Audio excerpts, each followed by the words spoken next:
اس کے علاوہ بھی کرائسس آئے، لیکن کبھی بھی ایسا کرائسس نہیں آیا جو آج ہے۔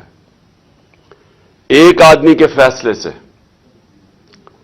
وہ کون تھا؟ وہ اب سب جانتے ہیں کون تھا جس کے فیصلے سے ایک ایسا ملک کے اندر بحران آیا ہے جس کی پیشن گوئی آج سے میں نے 7 مہینے پہلے کر دی تھی۔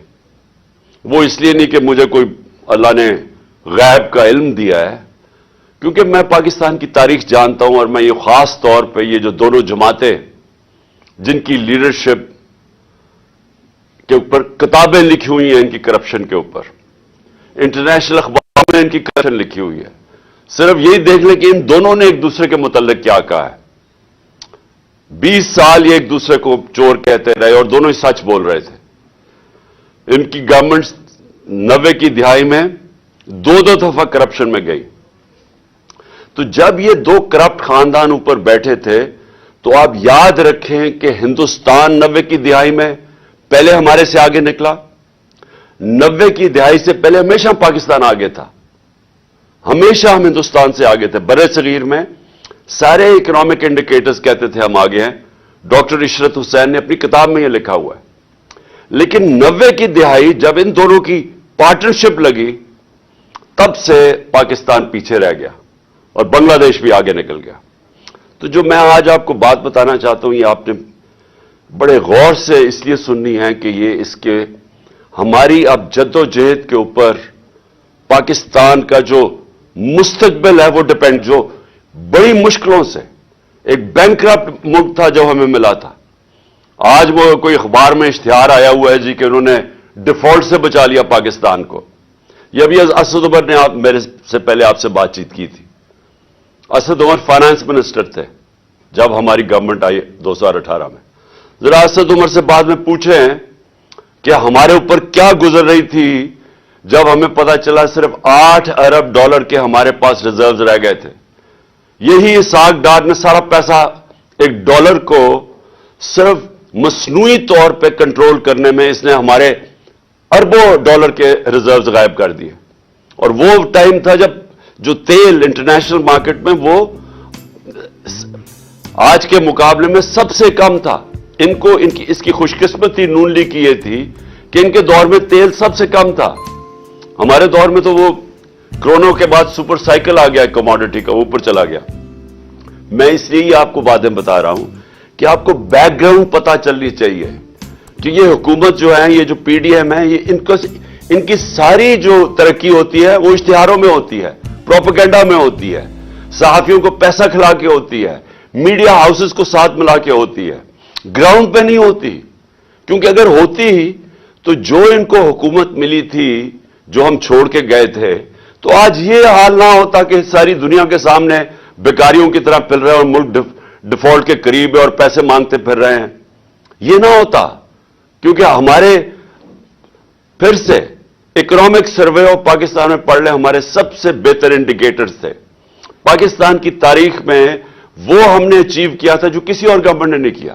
ریکارڈ ہم نے ایکسپورٹس اور جو بھی exports, tax collection, remittances, service sector کی سب سے زیادہ ایکسپورٹس ہمارے دور میں ہوئی، اور زراعت جو کہ ملک کی ریڑھ کی ہڈی ہے، جو کسانوں سے پوچھیں کہ کسانوں کے کیا حالات تھے اور آج کیا حالات ہیں، تو ادھر سے انہوں نے ملک کا جو آج کھڑا کیا تباہی کے کنارے پہ۔ یہ میں اس لیے آپ کو کہہ رہا ہوں کہ ہمیں اب سب کو مل کے اب جد و جہد کر کے اس ملک کو نکالنا ہے ادھر سے۔ اور میں یہ آپ کو کہنا چاہتا ہوں کہ ہم ہی وہ پارٹی ہے، ہم اب پوری ایک تیاری کر رہے ہیں۔ ہم اپنی اکانومی کے اوپر پورا ہم نے ایک وائٹ پیپر تو ان کا بتایا ہے، اور اپنا ہم اب بیٹھ کے باقاعدہ وار گیمنگ کر رہے ہیں کہ ہم نے پاکستان کو کیسے نکالنا ہے۔ وہ کون سے اب انقلابی ہمیں قدم اٹھانے پڑیں گے کہ اپنے ملک کو اس دلدل سے نکالیں گے۔ اور میں ابھی بھی آپ کو کہتا ہوں، اگر کوئی اس وقت پاکستان کے اندر جماعت اگر کوئی بھی نکال سکتی ہے، کوئی ٹیکنوکریٹک سیٹ اپ نہیں نکال سکتا، وہ صرف ایک جماعت ہے، وہ ہے تحریک انصاف۔ اور وہ کیسے نکالے گی؟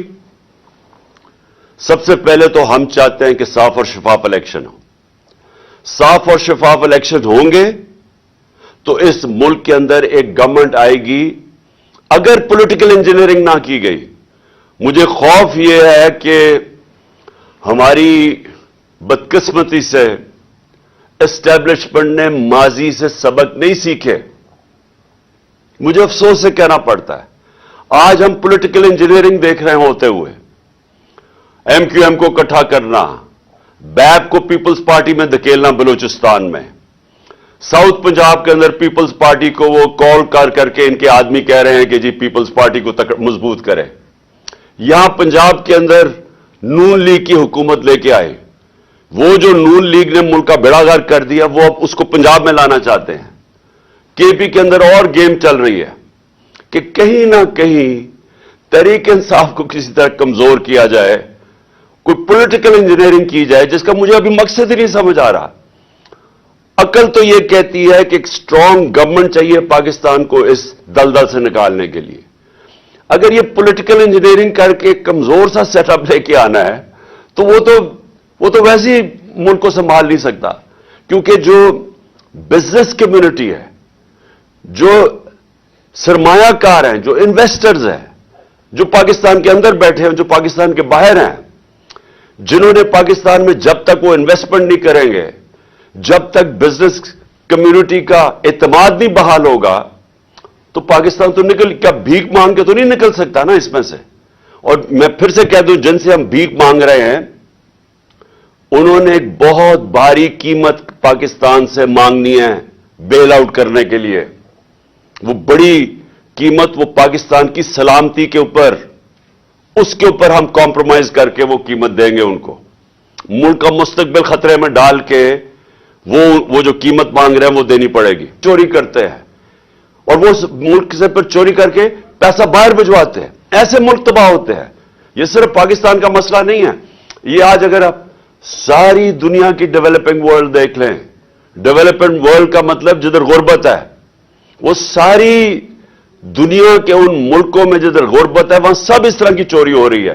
وائٹ کالر کرائم پکڑی نہیں جاتی وہاں, وہ پیسہ چوری کر کے باہر بھیجتے ہیں, آف شور بینک اکاؤنٹس میں, لندن جیسے بڑے بڑے مے فیئر کے فلیٹس میں, ون ہائیڈ پارک جدھر کو کوئی 10 ارب روپے کا جناب شریف خاندان کے بیٹے کے گھر میں رہتا ہے. یہ چوری تباہ کرتی ہے قوموں کو. ڈالر کم ہوتے ہیں, روپے کی قیمت گرتی ہے, روپے کی قیمت گرتی ہے, مہنگائی آتی ہے, غربت بڑھتی ہے. جب آپ کا روپیہ گرنا شروع ہوتا ہے کوئی انویسٹ نہیں کرتا, وہ پیسے لوگ سارے ڈالروں میں رکھنے شروع ہو جاتے ہیں, ڈالرائزیشن آف اکانومی ہو جاتی ہے, انویسٹمنٹ رک جاتی ہے, بے روزگاری بڑھ جاتی ہے, مہنگائی بڑھ جاتی ہے, جو آج پاکستان میں ہو رہا ہے. تو اس لیے یہ جو وقت ہے یہ وقت ہے جدوجہد کرنے کا. ہم ایک پرامن انقلاب بیلٹ باکس کے ذریعے لانا چاہتے ہیں. میں ساری ان قوتوں کو کہہ رہا ہوں جن کے پاس اس وقت طاقت ہے, میں آج آپ سب کو کہہ رہا ہوں کہ اگر آپ آج سب مل کے, سارے اداروں کو میں کہہ رہا ہوں کہ یہ پاکستان ہم سب کے ہاتھ سے نکل جائے گا. ہم اب سری لنکا سچویشن کے پہلے تو جب میں نے بات کی تھی 1 جون کے اندر ایک انٹرویو دیا تھا میں نے سبی ابراہیم کو, تو مجھے کہا تھا غدار ہے یہ. آج ساری دنیا وہ باتیں کر رہی ہے کہ ہم جا رہے ہیں ادھر جدھر سری لنکا کا مطلب یہ کہ لوگوں نے سڑکوں پہ اب آ جانا ہے.